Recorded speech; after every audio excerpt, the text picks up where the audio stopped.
امریکی صدر Bill Clinton نے نواز شریف کو فون کیا اور دھمکی دی کہ اگر پاکستان نے ایٹمی دھماکے کیے تو اس پر پابندیاں لگا دی جائیں گی۔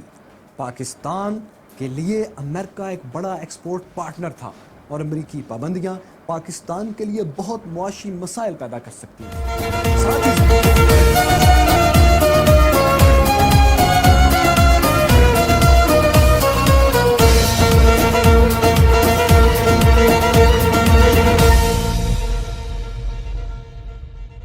ہلو گائز، السلام علیکم رحمۃ اللہ وبرکاتہ۔ نمستے، ست سری اکال۔ کیسے ہیں آپ سب لوگ؟ امید ہے بھائی لوگ خوش ہوں گے، آباد ہوں گے۔ تو آپ مجھے بتائیں وہاں پہ کیا حال ہے، لاک ڈاؤن ہے یا نہیں؟ بیکاز ممبئی میں ابھی لاک ڈاؤن ہے، تھوڑا ڈھیل دی ہے، تھوڑی بہت کر رہے ہیں ٹائم پاس۔ شوٹنگس وغیرہ اسٹارٹ ہوئی تھی یہاں پہ کچھ دن پہلے، لیکن بند ہوگی۔ کچھ سیٹس پہ کورونا پازیٹیو ملے ہیں، اور آپ نے سنا ہوگا امیتابھ بچن جو انڈسٹری میں بہت بڑے ایکٹر ہیں، ان کو بھی کورونا پازیٹیو وہ پائے گئے ہیں، وہ بھی کورونا میں ابھی ہاسپٹل میں ہیں۔ ایشوریہ رائے بچن اور ان کی جو بیٹی ہے ایشوریہ کی، ان کو بھی کورونا ہے شاید۔ تو دیکھو، انوپم کھیر کا نام سنا ہوگا آپ نے، جو گنجے سے ہیں، وہ بھی کورونا میں ہے۔ تو آپ کے وہاں پہ کیا حال ہے، تھوڑا میرے کو کمنٹس میں بتائیں۔ تو بردر، آج ہم سیدھا ویڈیو کی طرف چلتے ہیں، اس کے بعد میں بات کریں گے جو بھی کریں گے، ٹھیک ہے؟ آج کا اپنا ویڈیو ہے، تھمبنیل دیکھ کے آپ کو پتہ لگی گیا ہوگا۔ ویڈیو اپنا ہے how Pakistan become atomic power. تو کیسے یہ ایٹمک پاور بنائے پاکستان، تو جانتے ہیں ویڈیو کے ذریعے۔ اور کمنٹ سیکشن میں اپنی رائے دینا نہ بھولیں آپ، کیسا آپ کو ویڈیو لگا، کیسا نہیں لگا۔ اور بھائی کے چینل کا لنک میں ڈسکرپشن میں دے دوں گا، آپ وہاں جا کے ان کے اور ویڈیوز دیکھ سکتے ہیں۔ تو پہلے ویڈیو کی طرف چلتے ہیں، اس کے بعد میں بات کریں گے، من جو بھی کریں گے، کیونکہ یہ ویڈیو 21 منٹ کی تو پہلے ہی ہے، 21-22 منٹ کی تو بہت زیادہ لمبی ہو جائے گی ویڈیو۔ ایک کام کرتے ہیں، میں اس کو تھوڑا سائڈ میں کر دیتا ہوں۔ لگ جا بھائی۔ تو گائز چلتے ہیں اپنے ویڈیو کی طرف، اس کے بعد میں بات کرتے ہیں جو بھی کریں گے، اوکے بردر؟ تو لیٹس سٹارٹ۔ 1997 میں بھارتی جنگی طاقت پاکستان سے بہت بڑھ چکی تھی۔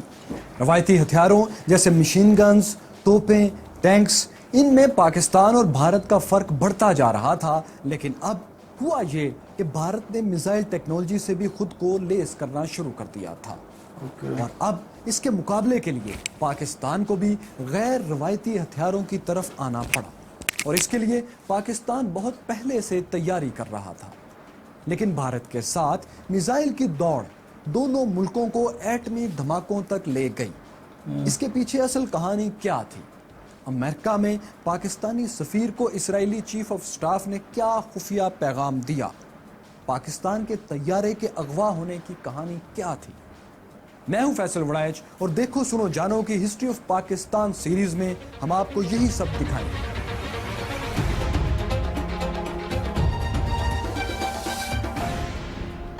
1998 شروع ہو چکا تھا، اور بھارت میں دائیں بازو کی جماعت بی جے پی کے اٹل بہاری واجپئی وزیر اعظم بن چکے تھے۔ بی جے پی ویسے بھی پاکستان اور مسلمانوں کے بارے میں سخت جذبات رکھنے والی جماعت تھی، اور ابھی چند سال پہلے اسی جماعت نے بابری مسجد پر حملہ بھی کیا تھا۔ تو ایسے میں دونوں ملکوں کے حالات ٹھیک ہونے کے بجائے مزید خراب ہونے لگے، اور صرف خراب ہی نہیں ہو رہے تھے، بلکہ یہ بھی ہو رہا تھا کہ امریکہ جو پہلے پاکستان کے دفاع میں تعاون کرتا تھا، اب اس نے بھارت سے تعاون بڑھا لیا تھا۔ صرف 6 برس میں بھارت سے امریکی تجارت 10 ارب ڈالر تک جا پہنچی تھی۔ بھارت کی روایتی جنگی طاقت پاکستان سے بہت اوپر جا چکی تھی۔ بھارت کنونشنل ویپنز میں پاکستان سے اتنا آگے جا چکا تھا کہ اگر دو بدو جنگ ہو جاتی تو پاکستان کے لیے مقابلہ کرنا مشکل تھا۔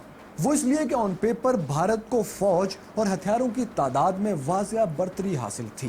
اس پر مزید یہ کہ غیر روایتی ہتھیار جیسے میزائل سسٹم میں بھی بھارت بہت تیزی سے ترقی کر رہا تھا۔ भारत 350 किलोमीटर रेंज वाले पृथ्वी और 2000 किलोमीटर की रेंज वाले अग्नि मिसाइल भी तैयार कर रहा था, जबकि पाकिस्तान के दिफा का अहम तरीन हथियार शॉर्ट रेंज मिसाइल M11 था, जिसकी रेंज सिर्फ 300 किलोमीटर तक थी। ऐसे में जरूरी था कि पाकिस्तान भारत की फौजी ताकत को बैलेंस करने के लिए खुद भी शॉर्ट रेंज और लॉन्ग रेंज मिसाइल्स तैयार करे, और पाकिस्तान काफी अरसे से इसकी तैयारी कर भी रहा था। हम आपको हिस्ट्री ऑफ पाकिस्तान की किस्त नंबर 32 में इसकी पूरी कहानी दिखा चुके हैं कि किस तरह खुफिया तरीके से बेनजीर भुट्टो शुमाली कोरिया से मिसाइल टेक्नोलॉजी लेकर आई थी। तो हुआ यूं कि 6 अप्रैल 1998 को पाकिस्तान ने बैलिस्टिक मिसाइल हतफ 5, जिसे गौरी मिसाइल भी कहा जाता है, का कामयाब तजर्बा किया। 1500 किलोमीटर तक मार करने वाला ये मिसाइल उस वक्त तक तैयार होने वाले तमाम भारतीय मिसाइल्स का तोड़ था। इस मिसाइल के बारे में दावा किया गया कि इसे कोई एंटी मिसाइल सिस्टम रोक नहीं सकता। कामयाब तजर्बे में गौरी मिसाइल ने सिर्फ 10 मिनट में अपने हदफ को निशाना बनाया।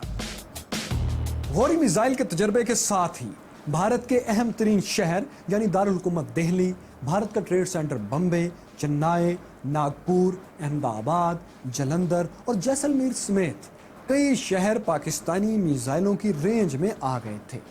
ये मिसाइल तजर्बा दिफाई मैदान में एक बहुत बड़ी छलांग थी। अब ताकत का तवाजुन काफी हद तक बैलेंस हो चुका था, क्योंकि खुली जंग में पाकिस्तान के पास एक बड़ा हथियार मौजूद था और इसकी सलाहियत दुनिया ने देख भी ली थी।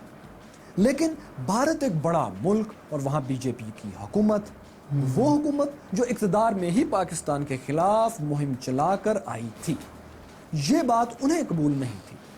इधर पाकिस्तान में लोग खुश थे, मिठाइयां बांट रहे थे और मुबारकबादें ले और दे रहे थे, तो उधर भारतीय वजीर आजम वाजपेयी ने ताकत का तवाजुन एक बार फिर अपने हक में दिखाने के लिए एटमी धमाकों का मंसूबा बना लिया। इस मंसूबे का ऐलान उन्होंने अपनी इंतखाबी मुहिम में भी किया था, लेकिन पाकिस्तान के मिसाइल तजर्बे ने उन्हें अपने अवाम और दुनिया के सामने एक जवाब भी फराहम कर दिया। 11 मई 1998 को वजीर आजम पाकिस्तान काज़किस्तान के दौरे पर थे कि उन्हें एक इत्तला मिली। इस इत्तला ने उन्हें जिंदगी के सबसे बड़े चैलेंज से दो चार कर दिया। इत्तला ये थी कि भारत ने राजस्थान के इलाके पोखरान में 3 एटमी धमाके कर दिए हैं। ये वही जगह थी जहां भारत 1974 में भी एटमी धमाके कर चुका था।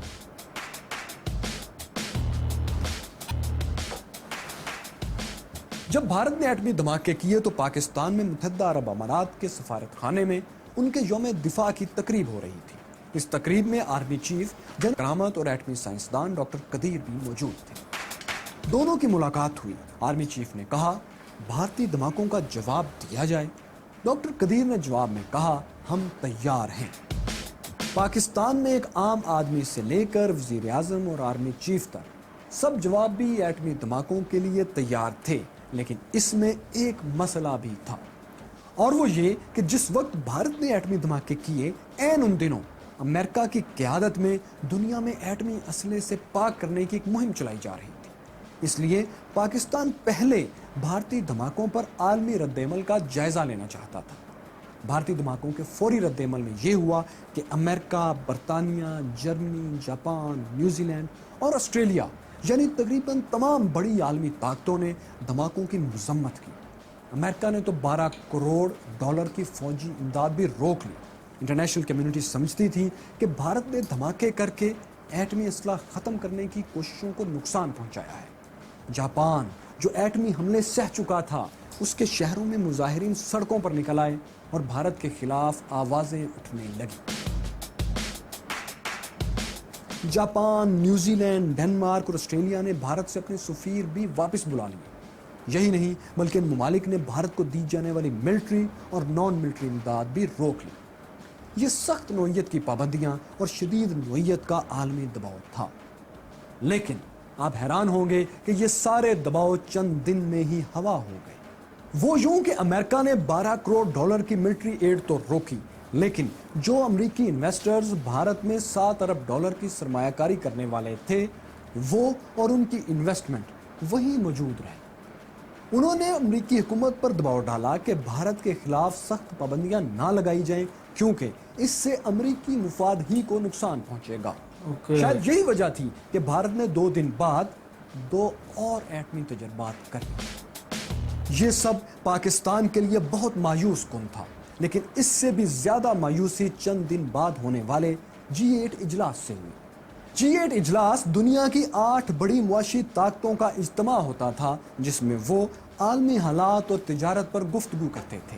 اس اجلاس میں بھی بھارتی ایٹمی دھماکوں پر مذمت کے بجائے روس کی جانب سے کہا گیا کہ اگر انڈیا چاہے تو 4 دھماکے اور کر سکتا ہے۔ یہی نہیں بلکہ وہی ممالک جو چند دن پہلے ایٹمی ہتھیاروں ہی کے خاتمے کی بات کر رہے تھے، انہوں نے یعنی امریکہ، چین اور آسٹریلیا نے بھارت میں سرمایہ کاری کے مزید معاہدے کر لیے۔ صرف اسی پر بس نہیں، ابھی اور سنیں۔ اس سنجیدہ ترین اجلاس میں جرمن چانسلر نے بے پر کی اڑا دی کہ پاکستان نے ایٹمی دھماکے کر دیے ہیں۔ اب یہ ان کا اندرونی خوف تھا یا شرارت، لیکن پاکستان کے ناکردہ ایٹمی دھماکے کی خبر جنگل میں آگ کی طرح پوری دنیا میں پھیل گئی، بلکہ کئی جگہوں سے مذمت بھی آ گئی اور پاکستانی سفارت خانوں میں تصدیق کے لیے ٹیلی فونز کی نہ تھمنے والی گھنٹیاں بجنے لگیں۔ بہرحال اس عالمی غیر سنجیدگی اور ڈرامے نے بی جے پی کے وزیر اعظم اٹل بہاری واجپئی کو اور شیر کر دیا۔ انہوں نے پاکستان کو کھلے عام ایٹمی حملے کی دھمکیاں دینا شروع کر دی۔ اب وہ نیوکلیئر ٹیسٹ سے آگے بڑھ کر پاکستان پر بم پھینکنے کی باتوں پر اتر آئے تھے۔ اتنے بڑے عہدے پر بیٹھے شخص کو یہ سب زیب نہیں دیتا تھا، بالکل وہ یہ کر رہے تھے۔ لائن آف کنٹرول پر غریب کسان بمباری میں مارے جا رہے تھے اور بھاری ہتھیار دونوں طرف سے بارڈر پر پہنچا دیے گئے تھے۔ اس سارے دباؤ کو جو ایک شخص جھیل رہا تھا وہ تھا وزیر اعظم پاکستان، کیونکہ دھماکوں کا فیصلہ انہوں نے کرنا تھا اور فیصلے کے بعد پیدا ہونے والے نتائج کی ذمہ داری بھی انہی کی تھی۔ اور یہ نتائج کیا ہو سکتے تھے، یہی بتانے کے لیے امریکی صدر بل کلنٹن انہیں فون بھی کر رہے تھے۔ امریکی صدر بل کلنٹن نے نواز شریف کو فون کیا اور دھمکی دی کہ اگر پاکستان نے ایٹمی دھماکے کیے تو اس پر پابندیاں لگا دی جائیں گی۔ پاکستان کے لیے امریکہ ایک بڑا ایکسپورٹ پارٹنر تھا اور امریکی پابندیاں پاکستان کے لیے بہت معاشی مسائل پیدا کر سکتی تھیں۔ ساتھ ہی ساتھ انہوں نے وزیر اعظم پاکستان کو $5 ارب اور F-16 طیاروں کی رقم واپسی کا بھی لالچ دیا کہ اگر پاکستان ایٹمی تجربات سے باز رہے تو یہ سب اسے مل سکتا ہے۔ نواز شریف یہ سب سن رہے تھے لیکن امریکی صدر کی ہاں میں ہاں نہیں ملا رہے تھے۔ چنانچہ امریکی صدر ایک قدم اور آگے بڑھے۔ انہوں نے ایک ہائی پروفائل ڈیلیگیشن پاکستان بھیج دیا جس کے ذمے صرف ایک کام تھا اور وہ یہ کہ کسی طرح پاکستان کی سیاسی اور عسکری قیادت کو قائل کیا جائے کہ پاکستان جوہری ہتھیاروں کا تجربہ نہ کرے۔ یہ بہت ہائی پروفائل وفد تھا جس میں امریکی سینٹرل کمانڈ کے جنرل اینتھونی اور نائب وزیر خارجہ ٹال بوٹ بھی شامل تھے۔ اس وفد نے پاکستان کو دباؤ اور دھمکیوں دونوں طرح سے قائل کرنا شروع کر دیا کہ وہ نیوکلیئر ٹیسٹ نہ کرے، لیکن امریکی وفد کا دورہ ناکام رہا اور اسٹیٹ ڈپارٹمنٹ نے اعتراف کیا کہ وہ پاکستان حکومت کو دھماکے روکنے پر مجبور نہیں کر سکے۔ امریکی صدر اور برطانوی وزیر اعظم نے نواز شریف کو فون کر کے آخری بار جوہری ہتھیاروں کے ٹیسٹ سے باز رکھنے کی کوشش کی، جس کا وزیر اعظم نے مختصر جواب یہ دیا کہ میں وعدہ نہیں کر سکتا۔ جب امریکہ اور بھارت کو یقین ہو گیا کہ پاکستان ایٹمی دھماکہ ضرور کرے گا تو انہوں نے آخری ہتھیار استعمال کرنے کا فیصلہ کیا۔ وہ ہتھیار یہ تھا کہ اقوام متحدہ کی سلامتی کونسل میں ایک قرارداد پاس کروائی جائے کہ اگر آج کے بعد کسی ملک نے ایٹمی ہتھیار ٹیسٹ کیے تو اس پر عراق جیسی پابندیاں لگا دی جائیں گی۔ اس قرارداد کی تیاری بھی شروع ہو چکی تھی۔ جن لوگوں نے عراق پر لگنے والی پابندیوں کا دور نہیں دیکھا انہیں بتاتے چلیں کہ عراق پر ویسے ہی پابندیاں عائد تھیں جیسی آج شمالی کوریا پر ہیں، بلکہ اس سے بھی سخت۔ صرف خوراک اور ادویات کے علاوہ عراق باہر سے کوئی چیز نہیں خرید سکتا تھا، نہ بیچ سکتا تھا۔ دنیا کے زیادہ تر ممالک کے عراق سے سفارتی رابطے ختم تھے اور اس کی فضاؤں میں امریکہ اور برطانیہ کے طیارے چکر لگاتے رہتے تھے، یعنی عراق کو عملی طور پر پتھر کے دور میں دھکیل دیا گیا تھا۔ اگر سلامتی کونسل میں یہ قرارداد منظور ہو جاتی تو پاکستان کبھی ایٹمی ہتھیار ٹیسٹ نہیں کر سکتا تھا، کیونکہ ایسا کرنے کی صورت میں اسے بھی عراق جیسے انجام سے دوچار ہونا پڑتا لیکن اس دوران بھارت کی غلطی نے پاکستان کو بچا لیا۔ ہوا یوں کہ بھارت نے پاکستان کے ساتھ چین کو بھی دھمکانا شروع کر دیا۔ انڈیا نے کہنا شروع کیا کہ چین ان بھارتی علاقوں کو فی الفور خالی کرے جن پر اس نے 1962 میں قبضہ کر لیا تھا۔ اب یہ پاک چین دوستی تھی یا پھر چین کا بھارت پر غصہ کہ اس نے سلامتی کونسل کے ممبرز کو یہ پیغام بھیج دیا کہ اگر ایٹمی دھماکوں کے خلاف پابندیوں کی قرارداد سلامتی کونسل میں لائی گئی تو وہ اسے ویٹو کر دے گا۔ چین کے اس اعلان سے عالمی طاقتوں کا پاکستان کو روکنے کا منصوبہ خاک میں مل گیا اور یہ قرارداد سلامتی کونسل میں پیش ہی نہ ہو سکی۔ اس مرحلے پر انٹری ہوئی ایک اور دھماکہ خیز خبر کی۔ خبر یہ تھی کہ اسرائیل بھارت کے ساتھ مل کر پاکستانی ایٹمی تنصیبات پر حملہ کر سکتا ہے، جیسا کہ وہ عراق کی تنصیبات پر کر چکا تھا اور عراقی تنصیبات تباہ بھی ہو چکی تھی۔ گرچہ اس خبر کے بعد امریکہ میں پاکستانی سفیر سے اسرائیلی چیف آف سٹاف نے ملاقات کی اور واضح کیا کہ ان کا پاکستانی تنصیبات پر حملے کا کوئی منصوبہ نہیں ہے، لیکن اس وقت تک پاکستان فیصلہ کر چکا تھا۔ اب ایک طرف تو یہ عالمی دباؤ تھا، بھارت کی دھمکیاں تھیں، لیکن دوسری طرف اندرونی دباؤ بھی بہت زیادہ تھا۔ عمران خان لاہور میں مظاہرے کر رہے تھے کہ روکھی سوکھی کھائیں گے، ایٹم بم بنائیں گے۔ جماعت اسلامی الگ الٹیمیٹم دے رہی تھی اور اپوزیشن لیڈر بینظیر بھٹو بھی نواز شریف کو جنرل نیازی ہونے کا طعنہ دیتے نہیں تھکتے تھے۔ اور تو اور بات یہاں تک پہنچی کہ راولپنڈی میں ننھے بچوں کا ایک جلوس نکلا۔ جلوس میں بچے کہہ رہے تھے کہ انہیں فیڈر نہیں، نیوکلیئر بلاسٹ چاہیے۔ اس ساری صورتحال سے آپ سمجھ چکے ہوں گے کہ بیرونی دنیا سے دھماکے نہ کرنے اور اندرونی سطح پر دھماکے کرنے کا ناقابل تصور دباؤ حکومت وقت پر موجود تھا۔ پاکستان دھماکے کرنے کے لیے تیاریاں کر رہا تھا، لیکن عالمی امن اور ایٹمی پھیلاؤ روکنے کے لیے پاکستان نے دنیا سے ایک آخری مطالبہ کر دیا۔ مطالبہ یہ تھا کہ پاکستان نے عالمی برادری کو پیشکش کی کہ اگر بھارت اپنے ایٹمی ہتھیار تلف کر دے تو پاکستان بھی اس راستے پر چلنے کے لیے غور کرے گا۔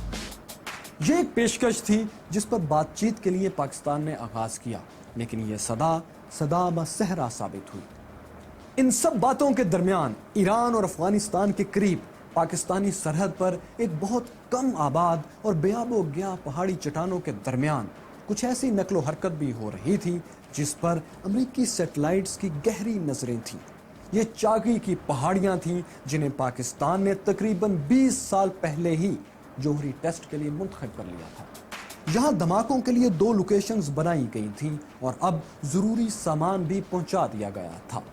جوہری تجربات کے لیے چاگی کو منتخب کرنے کی 2 بڑی وجوہات تھیں۔ ایک وجہ یہ تھی کہ یہاں شدید گرمی اور پانی نہ ہونے کے باعث آبادی بھی نہ ہونے کے برابر تھی۔ آج بھی 2 اسرائیل کے برابر پھیلنے چاگی کے ضلع کی آبادی 1 لاکھ سے بھی کم ہے۔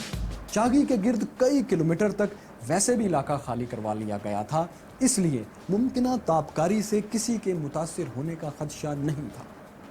دوسری وجہ یہ تھی کہ یہ جغرافیہ اتنا مشکل تھا کہ امریکی سیٹلائٹس کے بغیر یہاں کی جاسوسی تقریباً ناممکن تھی، کیونکہ آمد و رفت کے ذرائع نہ ہونے کے برابر تھے اور انسانی وسائل سے جاسوسی ناممکن تھی۔ اس دور میں 20 سال پہلے بھی اس علاقے کا چپا چپا پاکستانی خفیہ ایجنسیوں کی نظر میں تھا۔ چاگی کے پہاڑی سلسلے کوہرس میں انگریزی کے حرف ایل کی شکل کے 2 غار بنائے گئے۔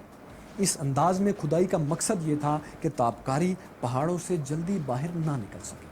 اب پاکستان دھماکوں کے لیے پوری طرح تیار تھا، لیکن دھماکوں سے صرف 4 دن پہلے ایک اور سنسنی خیز واقعہ رونما ہوا۔ یہ ایسا واقعہ تھا جو کسی کے وہم و گمان میں بھی نہیں تھا اور اس ڈرامے نے ایٹامک ٹیسٹ بھی خطرے میں ڈال دی۔ ہوا کچھ یوں کہ 24 مئی کو PIA کے ایک طیارے نے بلوچستان کے شہر تربت سے کراچی کے لیے اڑان بھری۔ یہ طیارہ راستے میں گوادر میں اترا۔ گوادر سے اس میں کچھ مزید مسافر سوار ہوئے۔ ان میں 3 مسافر ایسے بھی تھے جن کے ارادے کچھ خطرناک تھے۔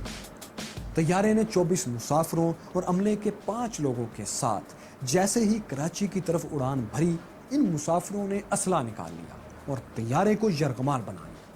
انہوں نے پائلٹ سے کہا کہ وہ طیارے کا رخ بھارت کی طرف موڑ دے۔ اس حوالے سے hijackers Bombay air control tower سے بھی رابطے میں تھے۔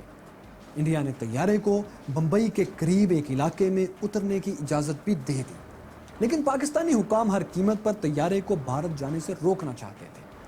उन्होंने एक दिलचस्प मंसूबा बनाया।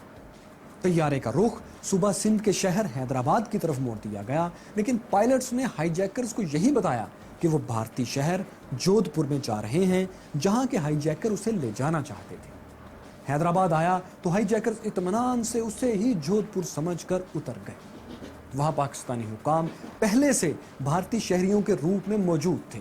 उन्होंने हिंदी जुबान में हाईजैकर्स से बातचीत शुरू कर दी। हाईजैकर्स ने उन्हें भारतीय समझकर उनका शुक्रिया अदा किया और मुसाफिरों की रिहाई के लिए 2 मुतालबात भी पाकिस्तान को सामने रखकर पेश कर दिए। उनका पहला मुतालबा था कि पाकिस्तान चागी में एटॉमिक टेस्ट से दस्तबरदार हो जाए। दूसरा मुतालबा था कि बलूचिस्तान हुकूमत के रुके हुए फंड्स फौरी बहाल किए जाएं। पाकिस्तानी हुकाम ने हाईजैकर्स को कायल किया कि खवातीन और बच्चों को रिहा करके मुज़ाकरात तैयारे से बाहर किए जाएं। हाईजैकर्स ये मुतालबा मान गए। वो तैयारे से बाहर आए तो कमांडोज ने एक्शन शुरू कर दिया और तीनों हाईजैकर्स को जिंदा पकड़ लिया। बाद में ये इंकशाफ हुआ कि तीनों हाईजैकर्स रा के एजेंट थे। वो ग्वादर एयरपोर्ट पर 1 लाख रुपया रिश्वत देकर असले समेत जहाज में सवार हुए थे। उनका मंसूबा ये था कि वो तैयारे को जोधपुर से नई दिल्ली ले जाएंगे और वहां भारतीय मीडिया पर अपने मुतालबात पाकिस्तान से पेश करेंगे, जिसे लाइव दिखाया जाएगा। लेकिन उनका ये खतरनाक मंसूबा मट्टी में मिल गया। ये वो लम्हा था जब पाकिस्तान एटमी तजर्बात के लिए पूरी तरह तैयार हो चुका था। दोस्त ममालिक चीन और सऊदी अरब को पाकिस्तान ने एतमाद में लिया और अमलन दुनिया से कह दिया कि अब रोक सको तो रोक लो। 28 मई 1998 को जुमेरात के रोज चागी के गिर्द 100 किलोमीटर का इलाका पाक फौज ने घेरे में ले लिया। चागी की फिजा में फाइटर जेट्स परवाज करने लगे। मुमकिना भारतीय हमले के जवाब के लिए मिसाइल नस्ब करके भारत के कई शहरों को निशाने पर रख लिया गया। पाकिस्तानी वक्त के मुताबिक दोपहर 3:16 पर चागी के पहाड़ 5 एटमी धमाकों से गूंज उठे। ये चागी 1 था। 30 मई को एक और जौहरी टेस्ट किया गया। ये चागी 2 था। 5 भारतीय एटमी धमाकों के जवाब में 6 धमाके हो चुके थे और पाकिस्तान दुनिया की 7वीं एटमी ताकत बन चुका था। लोग नाचते हुए सड़कों पर निकल आए, मिठाई की दुकानें खाली हो गईं और बैरून मुल्क बैठे हुए पाकिस्तानी जहां जहां थे खुशी से सरशार हो गए। लेकिन भारत, जहां से रोजाना धमकियों की गूंज सुनाई देती थी, वहां आज खामोशी थी। बल्कि नई दिल्ली में लोकसभा में धमाकों की खबरों के साथ ही हंगामा बरपा हो गया और इजलास बर्खास्त करना पड़ा। चागी 1 और चागी 2 तो हो गए, लेकिन अब उसके नताइज भी थे। धमाकों के मुखालिफ ममालिक ने पाबंदियां लगाई, जबकि दोस्त ममालिक ने इमदाद का ऐलान कर दिया। जर्मनी ने पाकिस्तान की इमदाद रोक ली। अमरीकी सदर बिल क्लिंटन ने पाकिस्तान पर पाबंदियां लगाकर सजा देने का भी ऐलान कर दिया। स्वीडन ने पाकिस्तान को हथियारों की फरोख्त बंद कर दी। यहां तक कि चीन ने भी धमाकों पर अफसोस का इजहार किया। जापान ने भी पाकिस्तान पर पाबंदियां लगा दी। वर्ल्ड बैंक, IMF और एशियन बैंक जो इमदाद फराहम कर रहे थे, वो रोक दी गई। पाकिस्तान पर 32 अरब डॉलर कर्ज था और मरकजी बैंक में कुल रिजर्व्स महज 1 अरब 26 करोड़ डॉलर थे। अब सामने एक नया इम्तिहान था और जेब तकरीबन खाली थी। पाकिस्तान ने इस बहरान से कैसे मुकाबला किया और कैसे कामयाबी से इन पहाड़ जैसे मसाइल से निजात हासिल की, ये कहानी भी आपको दिखाएंगे, लेकिन हिस्ट्री ऑफ पाकिस्तान की अगली किस्त में। बहुत इन्फॉर्मेटिव वीडियो थी ब्रदर, और बहुत अच्छी अच्छी जानकारी इन्होंने बताई। और शायद उन्होंने वो पेपर थे क्या थे वो, या किसी बुक कोई नोवेल लिखा गया था उसके ऊपर, जो वो निकाल रहे थे। उसमें वो उर्दू तो मेरे को आती नहीं समझ में, उन्होंने उसमें जो हाईलाइट करके बता रहे थे, तो वो प्रूफ था या कुछ उन्होंने कुछ टाइप किया हुआ था। या आप मेरे को थोड़ा कमेंट सेक्शन में बताएं कि हाँ वो क्या था। सेकंड है कि कोई भी एटमी पावर बनने से पहले उसके लिए जगह ढूंढना बहुत मुश्किल होता है। वैसे हिंदुस्तान ने भी पोखरण में किया था, वहाँ पे भी बहुत सारे मुल्क ने जैसे सेटेलाइट होगी, अमेरिकन सेटेलाइट ने पकड़ा था, 1-2 बार पकड़ भी लिया था, या नहीं पकड़ में आया था, पता नहीं क्या उसको इसी वजह से वहाँ पे रेगिस्तान में पूरे रेतीले इलाके में उसको किया गया था शायद, जहाँ तक मुझे लगता है। ये पब्लिक डोमेन में है, आप जाके चेक कर सकते हैं इंटरनेट पे। और मुझे ये नहीं मालूम था कि पाकिस्तान का जो एटमी पावर का जो पहला उन्होंने टेस्ट किया था वो एक पहाड़ी पे किया था शायद वो पहाड़ों में। तो वो एक तरीके से पाकिस्तानी आर्मी के लिए, वहाँ गवर्नमेंट के लिए अच्छा रहा कि वो पहाड़ों में किया तो कि सेटेलाइट उसको ना पकड़ सके, क्योंकि अमेरिका नहीं चाहता है कि कोई भी उसके सामने सुपर पावर बने। वो आज भी नहीं चाहता है, वो नीचे दबाना चाहता है चाहे कोई भी हो। ये उसको कोई समझ नहीं पाएगा, वो कभी किसके साथ में कभी किसके साथ में। और बीजेपी गवर्नमेंट का तो आपको पता ही है, ये किसी की नहीं है, ये खुद की भी नहीं है, ये बस पाकिस्तान का नाम ले लेके वोटिंग लेती है बस, और कुछ नहीं करती। और हिंदुस्तान के भाई लोग अगर जो हमारा वीडियो देख रहे हैं तो कमेंट के अंदर ना गंदे गंदे कमेंट ना करना, ठीक है? क्योंकि मैंने कई वीडियोस देखे हैं हिंदुस्तान के, एक दो वीडियोस जिन्होंने रिएक्ट किया है इस पे। तो कई भाइयों ने तो शायद उनको गाली मिली या कुछ जो भी मिला होगा, उन्होंने कमेंट्स ऑफ कर दिया है।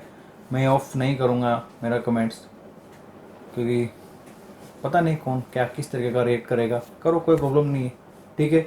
लेकिन जो सच है वो सच है भाई। हिंदुस्तान एटमिक पावर है, पाकिस्तान एटमिक पावर है, और वो भी पहला मुस्लिम देश है। शायद कोई मुस्लिम कंट्री है ही नहीं एटमिक पावर, राइट ना? नहीं है, मैंने उसके ऊपर वीडियो बनाया था पहले भी। तो अगर आप मुझे बताएं कमेंट सेक्शन में वीडियो कैसा लगा आपको, और मुझे ये ज़रूर बताएं जो मैंने पूछा है, ठीक है? तो अगली वीडियो में मिलते हैं। बहुत इन्फॉर्मेटिव वीडियो थी, और इनके शायद और भी वीडियोस में देखूंगा, क्योंकि मेरा पहला वीडियो है शायद इनके चैनल पे। अच्छी तरीके से समझाते हैं, और स्क्रिप्टिंग बहुत प्यारी लिखी हुई थी इनकी, ठीक है? और रही बात ये जो बम हैं या जो भी हथियार हैं, तो ये अपनी जगह रहें, और सेफ्टी के लिए इनको यूज़ किया जाए तो बेटर है, किसी को नुकसान पहुंचाने के लिए ना यूज़ किया जाए। मेरा दिल से यही कहना है। बाकी तो पता नहीं, ये गवर्नमेंट्स के मसले हैं, ये चलते रहेंगे, क्योंकि ये वोटिंग के लिए चलते हैं, वोट के लिए। उधर किसके लिए होते हैं, इधर तो मेरे को पता चल गया है कि वोटिंग के लिए होता है, और किसी चीज़ के लिए नहीं होता। क्योंकि यहाँ की गवर्नमेंट, यहाँ की जो मीडिया है वो पूरी बिकी हुई है, यहाँ की पूरी मीडिया बिकी हुई है। बस मैं हिंदुस्तान में एक चैनल है एनडीटीवी इंडिया या शायद वही होगा, रवीश कुमार नाम है उनका चैनल, देखता हूँ। बाकी मैं किसी का भी नहीं देखता, क्योंकि वो बंदा सच उगलता है और कुछ नहीं बोलता। जो सच होगा वो सामने बोला, किसी बाप से नहीं डरता हो, ओके? और ऐसा नहीं है पाकिस्तान में मीडिया सारी अच्छी है, वहाँ की भी मैंने देखी, बुरा ना मानना मेरी बात का, लेकिन वहाँ की भी कुछ वो न्यूज़ एंकर्स हैं तो पता नहीं कहाँ से कैसी न्यूज़ लेके आते हैं, वो भी वैसे ही है। और हमारे इधर तो बेड़ा ही कर गए ठीक है? तो थोड़ा इसको, मेरी बातों को बुरा ना माने दोनों मुल्कों के, क्योंकि मेरा वो नहीं है पॉइंट ऑफ व्यू कि उस पॉइंट ऑफ व्यू से ना देखे तुम कि हाँ यार ये बंदा कुछ ऐसा प्रोपेगेंडा फैला रहा है हिंदुस्तान पाकिस्तान में या हिंदू मुस्लिम में। मेरा कुछ ऐसा नहीं, मैं ये बोलता हूँ सब एक दूसरे से मोहब्बत से रहें। और एटमी पावर पहली बात तो बनना नहीं चाहिए, तब बने हैं तो उसको सेफ्टी के लिए यूज़ करें, ठीक है? सामने वाले को लगे कि हाँ यार वो भी एटमी पावर, मैं भी एटमी पावर हूँ, अगर मैंने कुछ किया तो वो वहाँ से वैसा होगा, यहाँ से कुछ वैसा होगा, तो उसमें रहें, उसको चलाने की नौबत ना आए, ठीक है? और आवाम से मोहब्बत करती है एक दूसरे से, ठीक है? तो ये सियासी मसलों को दूर रख के हम आपसे मोहब्बत करते हैं, आप हमसे मोहब्बत करें, ठीक है? और ना हम आपको डराएं ना आप हमको डराएं, ठीक है? मोहब्बत से रहें, दोस्ती से रहें, और सबका दिल खुश रखें, क्योंकि अल्लाह ने सबसे बड़ी चीज़ बनाई है, उसका नाम है मोहब्बत, राइट? तो जिए यार। और ऐसी इन्फॉर्मेटिव वीडियो मेरे को सजेस्ट करें कमेंट्स में, या कमेंट्स में नहीं मेल में करें तो बेटर रहेगा, ओके ब्रदर? तो मिलते हैं अगले वीडियो में, तब तक के लिए अल्लाह हाफिज़। अपना और अपने फैमिली का ख्याल रखें, बाय बाय।